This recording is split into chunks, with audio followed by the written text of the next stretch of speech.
Rabbi इश्रह ली सदरी वयस्सिर ली अमरी वहलुल उक़्दतम मिन लिसानी यफ़क़हू क़ौली वजअल ली वज़ीरन मिन अहली रब्बि यस्सिर वला तुअस्सिर वतम्मिम बिल खैर व बिका नस्तईन आमीन या इलाही आमीन। अल्लाहुम्मा अन्फ़अना बिमा अल्लमतना व अल्लिमना मा यनफ़अुना व ज़िदना इल्मा। सल्लल्लाहु अला हबीबिही सय्यिदिना मुहम्मदिन व आलिहि वसल्लम। अस्सलामु अलैकुम व रहमतुल्लाहि व बरकातुहू। कि खैरुकुम मन तअल्लमल कुरान व अल्लमहू, कि तुम में से बेहतरीन वो शख्स है जो कुरान सीखता और सिखाता है। अल्हम्दुलिल्लाह हम किसी ना किसी लेवल पे तो यही काम कर रहे हैं। अल्लाह सुब्हानहू तआला कबूल और मंजूर करे। आप लोगों को मैं फिर से याद दहानी कराना चाहती हूँ कि आप लोग जिस सफ़र पे चले हैं वो आसान नहीं है। आसान इस तरह से नहीं है कि शैतान जो है वो आपके पीछे लग गया है। उसको पता है कि अब आप लोग इसको समझना शुरू हो गए हैं तो आप लोग अमल में डालेंगे, और अगर आप अमल करेंगे तो उसको तो बहुत बुरा लगेगा। हालांकि कुरान तो बहुत आसान है, मैं उस सेंस में नहीं ये बात कह रही हूँ। अल्लाह सुब्हानहू तआला ने खुद कुरान पाक में फरमाया कि वलक़द यस्सरनल कुरान लिज़्ज़िक्र हल मिन मुद्दकिर, कि है कोई सीखने वाला। अल्लाह सुब्हानहू तआला ने तो बहुत आसान बनाया है, लेकिन शैतान हमें इसको मुश्किल करके बताएगा। लेकिन आप लोगों ने पूरी कोशिश करनी है कि आप इस पे जमे रहें, क्योंकि आप सबसे बेहतरीन इंसान बनने जा रहे हैं। तो आइए शुरू करते हैं। सूरत अल बकरा का सबसे पहले तो हम इसकी फजीलत के बारे में देखते हैं कि रसूलुल्लाह सल्लल्लाहु अलैहि वसल्लम ने क्या फरमाया था। मुस्नद अहमद, सही मुस्लिम और नसाई की हदीस है कि रसूलुल्लाह सल्लल्लाहु अलैहि वसल्लम ने फरमाया कि अपने घरों को कब्रें ना बनाओ। जिस घर में सूरत बकरा पढ़ी जाए वहाँ शैतान दाखिल नहीं हो सकता। एक और हदीस में है कि जिस घर में सूरत बकरा पढ़ी जाए वहाँ से शैतान भाग जाता है। और अब मैं आपके साथ एक वाक़या शेयर करती हूँ, बहुत खूबसूरत वाक़या है। सही बुखारी में है कि हज़रत उसैद रज़ियल्लाहु अन्हु बयान करते हैं कि एक मर्तबा रात को सूरत अल बकरा की तिलावत उन्होंने शुरू की। उनका घोड़ा जो उनके पास ही बंधा हुआ था उसने उछलना और कूदना शुरू कर दिया। उन्होंने किरात छोड़ दी, घोड़ा भी सीधा हो गया। उन्होंने फिर पढ़ना शुरू किया तो घोड़े ने भी बितकना शुरू किया। उन्होंने फिर पढ़ना छोड़ दिया, घोड़ा भी ठीक हो गया। तीसरी मर्तबा भी यही हुआ। चूँकि उनके साहबजादे याहिया घोड़े के पास ही लेटे हुए थे, इसलिए उन्हें डर महसूस हुआ कि कहीं बच्चे को चोट ना आ जाए। कुरान पढ़ना बंद करके उसे उठा लिया, आसमान की तरफ देखा कि जानवर के बिदकने की क्या वजह है। सुबह रसूलुल्लाह सल्लल्लाहु अलैहि वसल्लम की खिदमत में आकर ये वाक़या बयान करने लगे। आप सुनते जा रहे थे और फरमाते जा रहे थे कि उसैद पढ़ते जाना। हज़रत उसैद रज़ियल्लाहु अन्हु ने कहा कि हजूर सल्लल्लाहु अलैहि वसल्लम, तीसरी मर्तबा के बाद तो याहिया की वजह से मैंने पढ़ना बिल्कुल बंद कर दिया। अब जो निगाह उठाकर देखा कि एक नूरानी चीज़ सायादार बादल की तरह है और इसमें चिरागों की तरह की रोशनी है, बस मेरे देखते ही देखते वो ऊपर को उठ गई। आप सल्लल्लाहु अलैहि वसल्लम ने फरमाया कि जानते हो कि ये क्या चीज़ थी? ये फरिश्ते थे जो तुम्हारी आवाज़ को सुनकर करीब आ गए थे। अगर तुम पढ़ना ना छोड़ते तो सुबह तक यूं ही रहते और हर शख्स उन्हें देख लेता, किसी से ना छुपते। रसूलुल्लाह सल्लल्लाहु अलैहि वसल्लम फरमाया करते थे कि सूरत अल बकरा को सीखो, इसको हासिल करना बरकत है और इसको छोड़ना हसरत है, और जादूगर इसकी ताकत नहीं रखते। फिर कुछ देर चुप रहने के बाद फरमाया कि सूरत अल बकरा और सूरत आल इमरान सीखो, ये दोनों नूरानी सूरतें हैं। अपने पढ़ने वालों पर सायाबान या बादल या परिंदों के झुंड की तरह क़यामत के रोज़ साया करेंगी। कुरान पढ़ने वाला जब कब्र से उठेगा तो देखेगा कि एक नौजवान नूरानी चेहरे वाला शख्स उसके पास खड़ा हुआ कहता है कि क्या तू मुझे पहचानता है? ये कहेगा कि नहीं, तो जवाब देगा कि मैं कुरान हूँ। रसूलुल्लाह सल्लल्लाहु अलैहि वसल्लम ने फरमाया कि कुरान पढ़ने वालों के माँ बाप को दो ऐसे अजीम कीमती हुल्ले पहनाए जाएंगे कि सारी दुनिया भी उसकी कीमत के सामने कम होगी। वो हैरान होकर कहेंगे कि आखिर इस रहमो करम की, इस इनाम इकराम की क्या वजह है? तो उन्हें जवाब दिया जाएगा कि तुम्हारे बच्चे के कुरान पढ़ने की वजह से तुम पर ये नेमत इनाम की गई है। फिर उसे ये कहा जाएगा कि पढ़ता जा और जन्नत के दर्जे चढ़ता जा। चुनाचे वो पढ़ता जाएगा और दर्जे चढ़ता जाएगा। और मुस्नद अहमद की हदीस है कि कुरान पढ़ा करो, ये अपने पढ़ने वालों की क़यामत के दिन शफाअत करेगा। दो नूरानी सूरतें बकरा और आले इमरान को पढ़ते रहा करो। ये दोनों क़यामत के दिन इस तरह आएंगी गोया के दो साहिबान, दो अबर या दो पर खोले परिंदों की दो जमातें हैं, अपने पढ़ने वालों की तरफ से रब्बुल इज़्ज़त से सिफारिश करेंगी। फिर रसूलुल्लाह सल्लल्लाहु अलैहि वसल्लम ने फरमाया कि सूरत अल बकरा पढ़ा करो, इसका लेना बरकत है और इसका छोड़ना हसरत है, और बातिल इसकी ताकत को नहीं पहुंच सकते।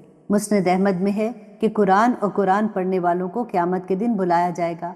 आगे आगे सूरत अल बकरा और सूरत आल इमरान होंगी, बादल की तरह या साए या साइबान की तरह या पर खोले परिंदों के झुरमुट की तरह। ये दोनों अपने परवरदिगार से डट कर सिफारिश करेंगी। बाज़ उलमा का कहना है कि इसमें 1000 खबरें हैं और 1000 अहकाम हैं और 1000 कामों से ममानत की गई है। इसकी आयात 287 हैं, इसके कलमात 6221 हैं और इसके हरूफ 25,500 हैं। वल्लाहु आलम। आप अब ज़रा ये देखिए कि एक हर्फ के पढ़ने पर 10 नेकियां हैं, और जब हम याद कर रहे होते हैं, हम कुरान के साथ जुड़े होते हैं, हमें ये डर होता है कि हमने सबक सुनाना है और हम बार बार इसी बहाने पढ़ते हैं, तो आप ज़रा ये देखिए कि हम कितनी खैर इकट्ठी करते हैं। तो आइए अब शुरू करते हैं। आऊज़ु बिल्लाहि मिनश शैतानिर रजीम, बिस्मिल्लाहिर रहमानिर रहीम। अलिफ लाम मीम। ये हरूफ मुक़त्ताआत हैं जो सूरतों के शुरू में आते हैं। इनकी तफसीर में मुफस्सिरीन में इख्तलाफ पाया जाता है। बाज़ तो कहते हैं कि इनके मानी सिर्फ अल्लाह सुब्हानहू तआला को ही मालूम है, किसी और को मालूम नहीं, इसलिए वो इन हरूफ की कोई तफसीर नहीं करते। कुर्तबी रहमतुल्लाह अलैह ने हज़रत अबू बकर सिद्दीक़, हज़रत उमर, हज़रत उस्मान, हज़रत अली, हज़रत इब्न मसूद रदियल्लाहु अन्हुम अजमईन से यही नकल किया है। कुछ उलमा ने हरूफ मुक़त्ताआत की ये हिकमत भी बयान की है कि इन हरूफ के लाने में कुरान करीम का एक मोजज़ा है जिससे तमाम मखलूक आजिज़ है। बावजूद ये कि ये हरूफ भी रोज़मर्रा के इस्तेमाली हरूफ से तरतीब दिए गए हैं, लेकिन मखलूक के कलाम से बिल्कुल नराले हैं। अल्लाह सुब्हानहू तआला फरमाते हैं कि ज़ालिकल किताबु ला रैब फी, ये वो किताब है जिसमें कोई शक नहीं है, हुदल लिल मुत्तकीन, और इसमें हदायत किसके लिए है? मुत्तकियों के लिए है। और अब आपको गौर क्या करना है कि आपको देखना है कि अल्लाह सुब्हानहू तआला ने इस किताब में मुत्तकियों की क्या निशानियां बताई हैं, क्योंकि अल्लाह सुब्हानहू तआला ने तो बता दिया कि इसमें हदायत जो है वो सिर्फ मुत्तकी लोगों को मिलेगी। अब इस आया में अल्लाह सुब्हानहू तआला ने सबसे पहले ये फरमाया कि कुरान हकीम एक ऐसी किताब है जो सरासर इल्म हकीकत पर मबनी है, क्योंकि इसको उस ज़ात ने इंसानों की हदायत के लिए नाजिल फरमाया है जो तमाम अलूम और हकीकतों का सरचश्मा है। इसलिए इसमें किसी किस्म के शक व शुबा की गुंजाइश नहीं है। इसकी तमाम बातें सरासर हदायत, इल्म और नूर पर मबनी है। इन आयात में अल्लाह सुब्हानहू तआला ने इंसान को अकायद व अमाल के एतबार से 3 किस्म के लोगों में तकसीम किया है। एक ईमान लाने वाले हैं, दूसरे जिन्होंने इनकार किया, और तीसरे वो लोग जो ईमान और कुफर के दरमियान मुअल्लक हैं, यानी मुनाफिक। इंशाल्लाह इन सब की डिटेल अगली क्लासेस में आपको डिटेल से मिलेगी। अब यहाँ पे एक चीज़ गौर कीजिए कि जिस तरह से इंसान जो है वो जिस्म और रूह से बना हुआ है और जिस्म बगैर रूह के बेकार है, इसी तरह अगर गौर किया जाए तो आलम हस्ती की मादी ज़िंदगी में 3 ही हालतें होती हैं, या तो सुकून होगा, या फसाद होगा, या इसके दरमियान की कोई हालत होगी। इसी तरह इंसान अगर अपनी हस्ती पर गौर करे तो या तो ज़िंदगी है, या मौत है, या फिर बीमारी की हालत है। इस बीमारी की हालत को ना तो ज़िंदगी कहा जाता है ना मौत कहा जाता है, ये दोनों की दरमियानी कैफियत है। यही हाल अकीदा और अमल का है। ईमान ज़िंदगी है, बीमारी नफाक है, और मौत कुफर है। हम देखते हैं कि हमारे इर्द गिर्द 2 तरह के आदमी हैं। एक वो जो लापरवाह और गैर जिम्मेदार होते हैं, बगैर सोचे समझे हर काम में हाथ डाल देते हैं, और दूसरे वो जो किसी काम को करने से पहले खूब अच्छी तरह से सोच विचार करते हैं, काम के अच्छे बुरे पहलू को या नफ़ा नुकसान को अच्छी तरह से देख लेते हैं और मुख्तार ज़िंदगी बसर करते हैं। ऐसे ही लोग दरअसल कुरान की तालीमात से फ़ायदा उठाते हैं। ऐसे लोगों को मुत्तकी यानी मुख्तार ज़िंदगी बसर करने वाले कहा जाता है।